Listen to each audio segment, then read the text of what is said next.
Good morning, dear students.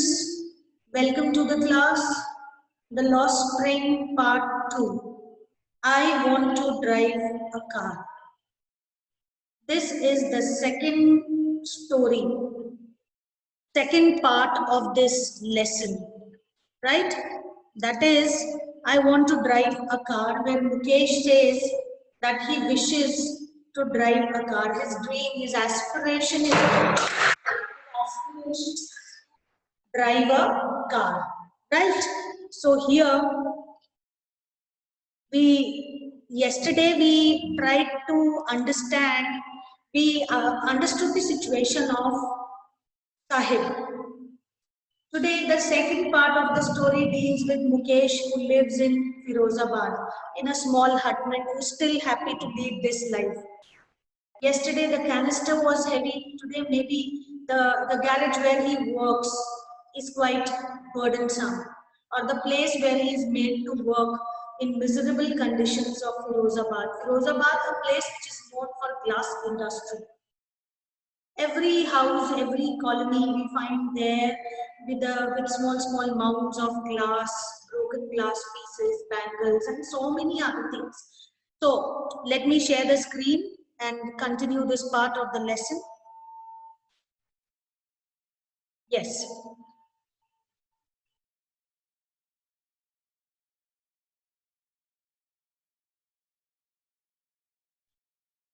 Yes, dear students, let us move further. And you see, we have completed the first part yesterday. And now it is the second part, as I said, that is Mukesh insists on being his own master. This child also wishes to be his own master. Sahib also wanted to be, but being rag pickers and bangle makers. So we are reading actually about the child laborers indulged in bangle making, indulged in other industries. You might have seen the students working, the children especially, not the students, they are not the students, children working in tea stalls and so many other things. So Mukesh insists on being his own master. I will be a motor mechanic, he announces. He wants to be this. Do you know anything about cars? I ask when the narrator, when the author asks about that, if he knows about anything about cars. He says, I will learn to drive a car, he answers, looking straight into my eyes. His dream looms like a mirage. What is a mirage? An imaginary situation which you feel that, say for example, in a desert, you feel that there is water, but there is no water, and you feel and you keep on moving further and further in want of that water. So that situation which actually looks like true, but it is not at all. So his dream is like a mirage. Amidst the dust of streets that fill his town, Firozabad. What dust is there? What type of dust is being talked here? The dust of, you can say, glass powder. Because everywhere there is a glass factory, bangle making factory in Firozabad, or artistic pieces that we keep in our drawing rooms of material of glass. The material, if it is glass, they come from Firozabad. Firozabad famous for its bangles. Every other family in Firozabad is engaged in making bangles. It is the center of India's glass blowing industry. I should say glass glowing industry. Right? It is mentioned here, blowing, where families have spent generations working around furnaces, welding glass, making bangles for all the women in the land, it seems. Mukesh's family is one among those who make bangles. None of them know that it is illegal for children like him to work in the glass and light, that the law, if enforced, could get him and all those 20,000 children out of hot furnaces where they slog their daylight hours, often closing the brightness of their eyes. Mukesh's eyes beam as he volunteers to take me home. Now Mukesh has taken the author, insisted when he might have met, he might have taken the author to the his house And when, if we see that where is his house, and right, so we walk down the stinking lanes of choked, crumbling, choked with garbage, past homes that remain ovals with crumbling walls, wobbly doors, no windows. Please underline these lines, that what was the situation when the author went with Mukesh to visit his house. We did yesterday Seema Puri's miserable conditions in the periphery of Delhi. Now today we are doing Firozabad, bangle making families where they used to live. She walked down with him through the stinking lanes, choking with garbage, homes that remain nothing but small apartments, and with crumbling walls, wobbly doors, shaking doors, no windows, crowded with families of humans and animals coexisting in a primeval state. Now, animals and human beings as partners, such poor conditions, cattle surrounded, moving here and there, and their small houses where pathetic state is there. He stops at the door of one such house and says, "This is my house," and bangs a wobbly iron door with his foot and pushes it open. We entered a half-built shack, a shack-like hut. So the house, which was no more than a shackling house, in one part of it, thatched with dead grass, is a firewood stove over which sits a large vessel of sizzling spinach leaves. There's a lady who is, what she's doing, she's cooking vegetables. And on the ground, in the large aluminum platter, or aluminum platters, are more chopped vegetables. The woman or the girl of the family, or the responsible person who is responsible for cooking in the family, is cooking vegetables. A frail young woman she is cooking the evening meal for the whole family. Two eyes filled with smoke, she smiles. And she is the wife of Mukesh's elder brother. There are few more members in Mukesh's house, not much older in years. She has begun to command respect as the Bahu, the daughter-in-law of the house. See, the word Bahu is mentioned, B-A-H-U, in the lesson. So daughter-in-law, we need not write an exam, but we understand that daughter-in-law of the house has some authority over the kitchen, so that authority could be seen, the responsibility could be seen in her eyes. Through smoke, she was smiling, and her husband Mukesh and the father, she is taking care of three men in the family. When the older man enters, she gently withdraws behind the broken wall and brings a veil closer to her face. And when the father-in-law comes in the house, Mukesh's father, she brings her veil. What does this word veil means? That the head cover, the covering cloth, the sari, she covers her head and she covers her face now. Right? So she covers her face with that veil, so that as the custom demands, that daughter-in-law or daughters-in-law in India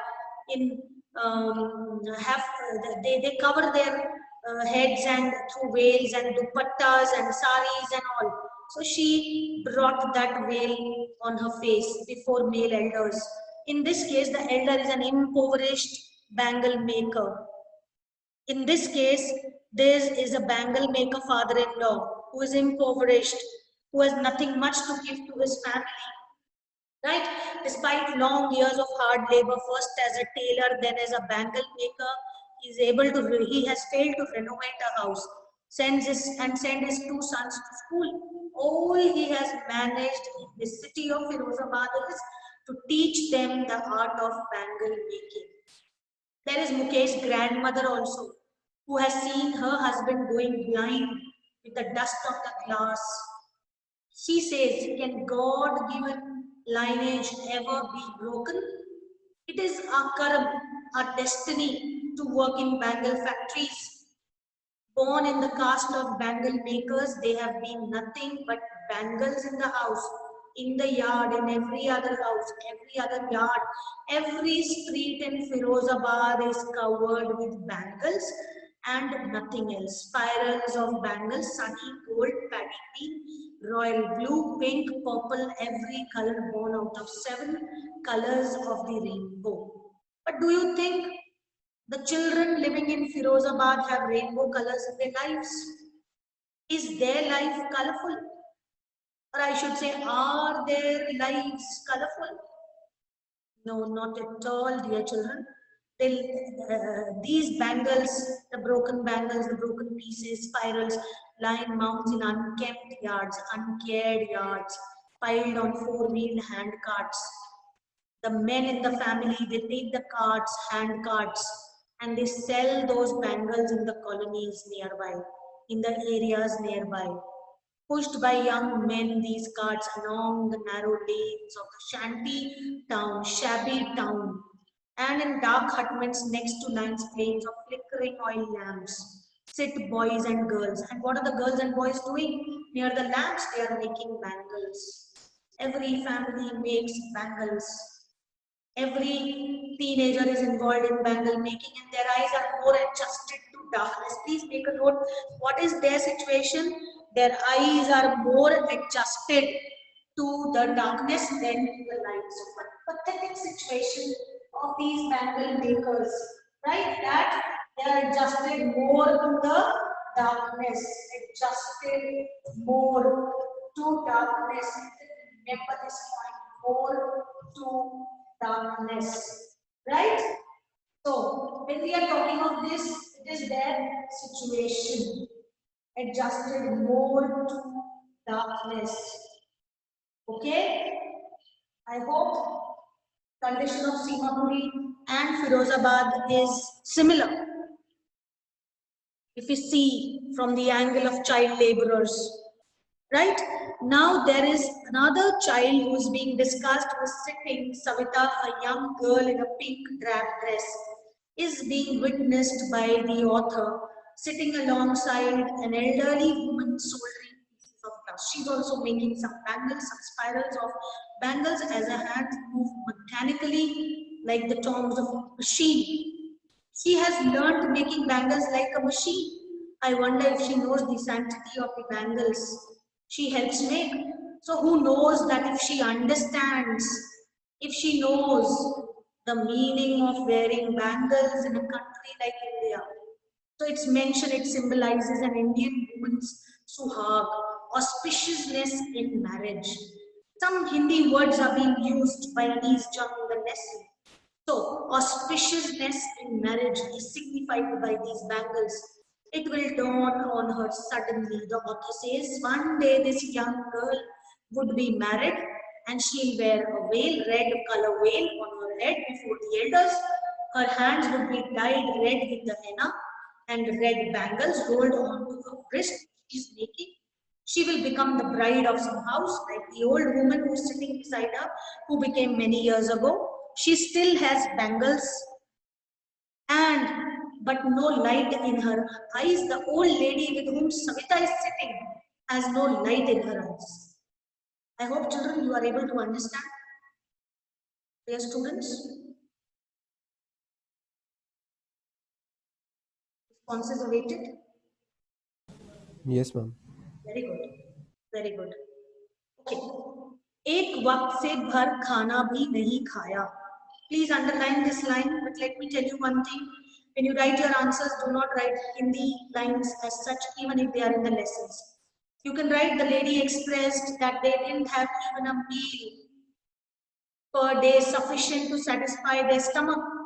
She says to satisfy their hunger.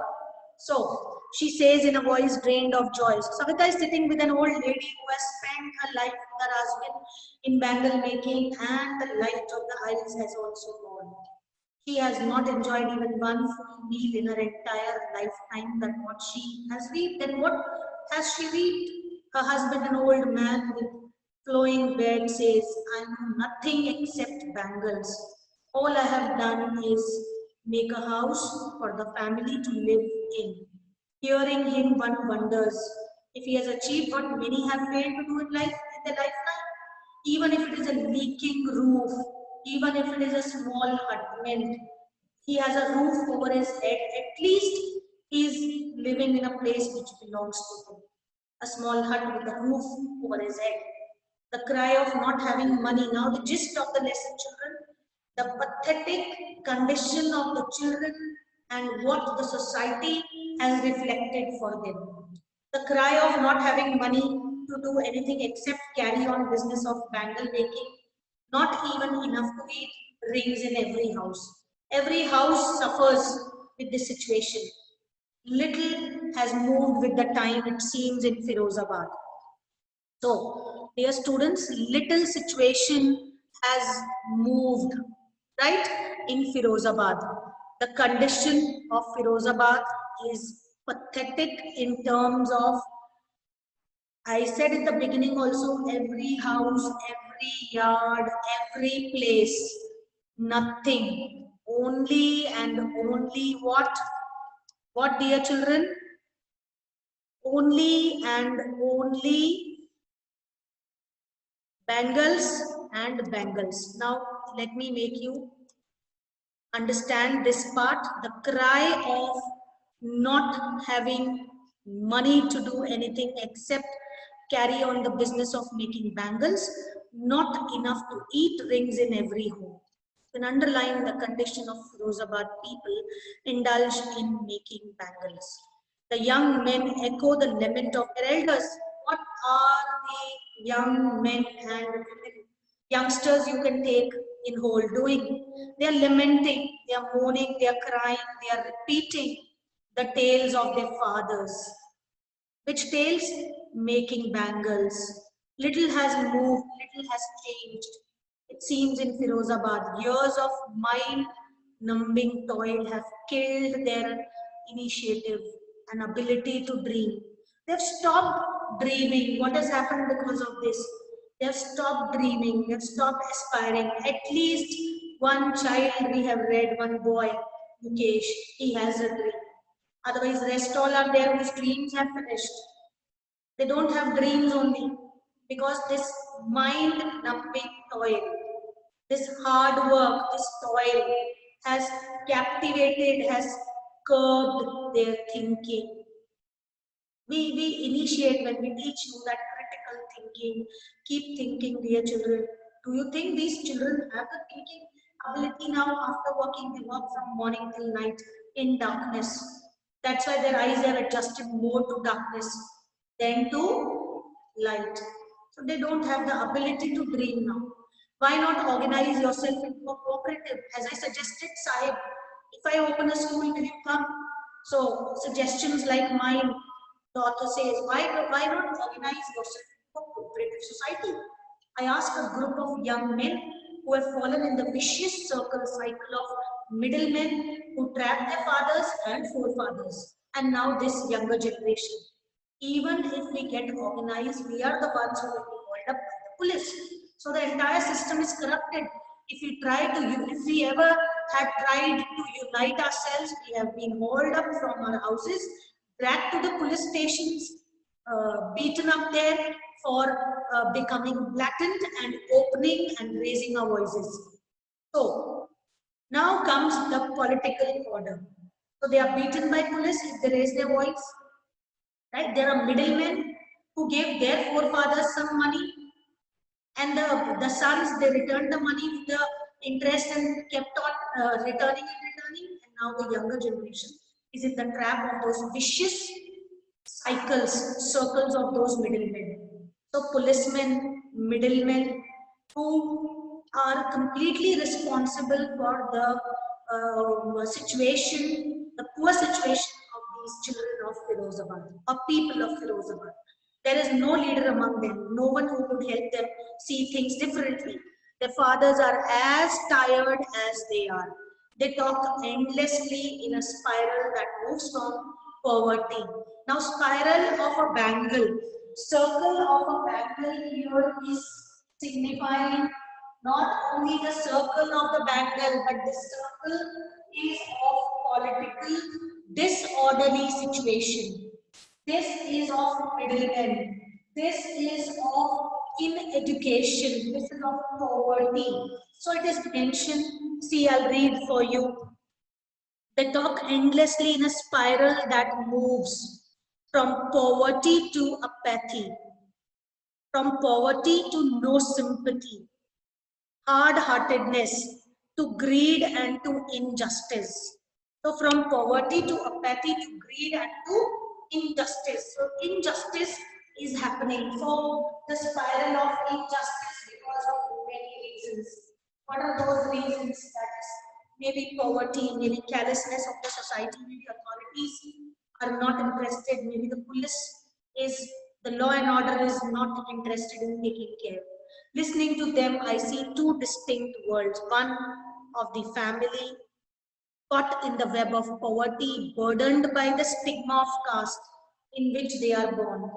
The others, a vicious circle of sahukars, the middlemen, the policemen, the keepers of the law, the bureaucrats, and the politicians. Together, they have made the life of children like Mukesh and Savita burdensome, cumbersome, heavy, full of burdens, challenges, struggles that they cannot come out. Right? So together they have imposed the baggage on the child that he cannot put down, which he cannot remove. Right? And moreover, there is no school going, no education. Together they have imposed the baggage on the child. They cannot, that he cannot put down. Before he is aware, he accepts it naturally like his father. To do anything would mean to dare. To do something new would be against all middlemen, policemen, sahukars, keepers of law, bureaucrats, and many others. So he accepts. He has no other way. And daring is not the part of his growing up. When I sense a flash of it in Mukesh, I am cheered. I feel happy when I see when Mukesh says, I have a dream and I want to be a motor mechanic, he repeats. He will go to a garage and learn. But garage is a long way from his home. He go as a pedestrian by walking. I will walk, he insists. He says, I'll walk and go. Do you also dream of flying a plane? I asked Mukesh.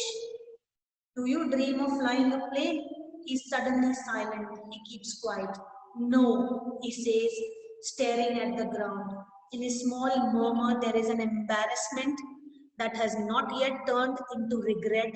He's content to dream of cars that he sees hurtling down the streets of his town.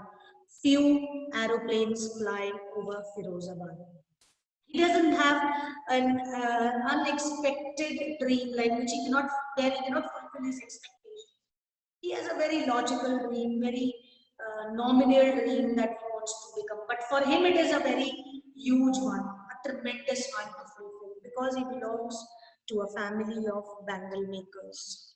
Right? So this way we have read about Sahib, we have read about Mukesh, we have read about Savita. What could be some of the reasons for migration of people from village to the cities? Anyone who can answer? Anyone who can answer this question?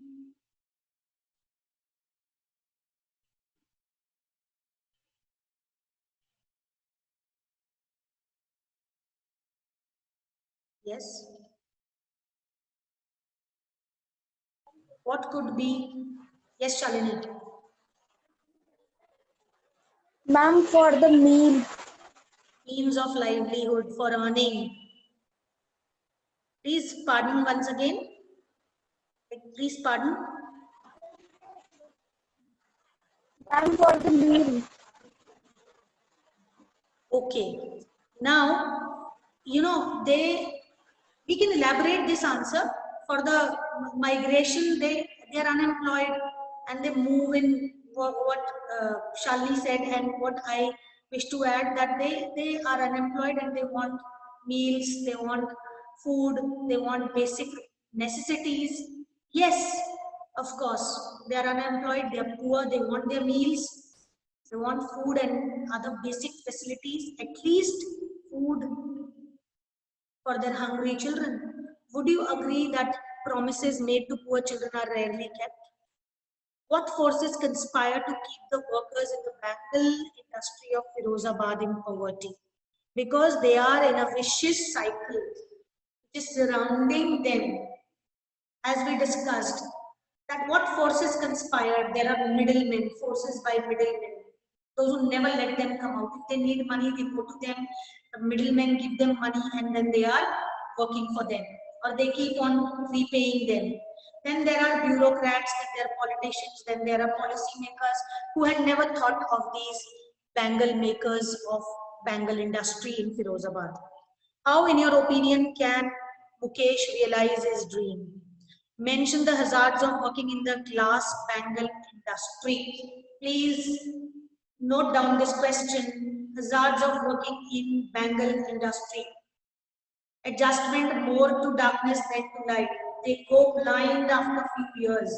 They become blind because the dust of glass makes them blind. They suffer from diseases, problems, infections, and so many other things. Why should child labor be eliminated? Now, this is very good question. Why should child labor be eliminated? Now, child labor should be eliminated because our children are our own children. Our children are not somebody else's children. No? So, they are our children. Right?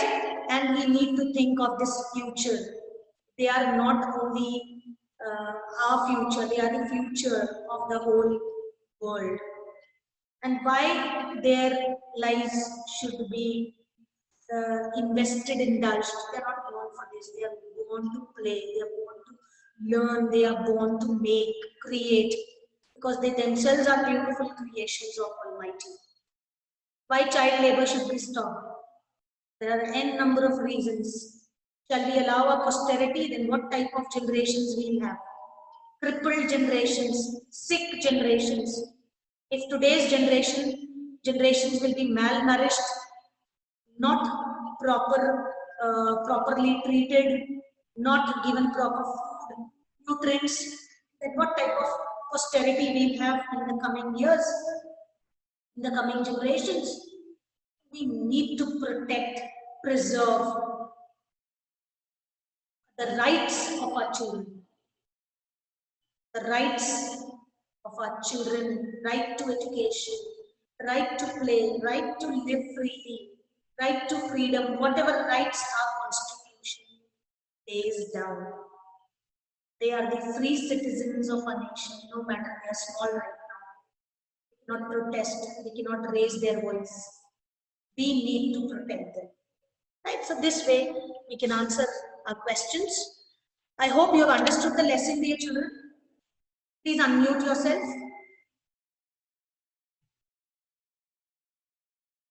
You can go through the question answers. I hope you have understood. Yes, ma'am. Very good. Very good.